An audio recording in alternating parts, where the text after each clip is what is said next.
A late-night stop along a desolate Tennessee highway. Hey, what's going on, buddy? In the back of the truck, agents discover nearly $1 million in illegal marijuana they say is tied to Chinese organized crime, an increasingly common sight across our nation's constellations of interstates and highways. This is Interstate 40 in West Tennessee. It goes from California all the way to North Carolina. It's one of the most popular routes for smuggling drugs and money in the United States. Task Force Director John Carter says they're seeing more loads like this and suspects one international crime group to be behind much of it. Chinese characters right here on the outside of this trash bag. Is that a common sight for you these days? It is a common sight, yes. And what does that say to you about where this is coming from and where it might be going to? As soon as we saw the Chinese riding, we suspected right off it was coming from Oklahoma.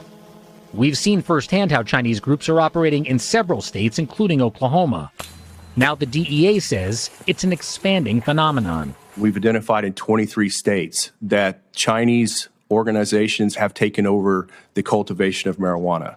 The DEA also acknowledged for the first time what NBC News has been reporting since 2022, a notable uptick in the number of illicit marijuana cultivation sites linked to Chinese organized crime, with proceeds used to fund other criminal activities like drugs, money laundering, and human trafficking, like the victims we met at an illegal grow in the Mojave Desert. The person or people who brought you here, did they tell you the truth about what you were coming to do?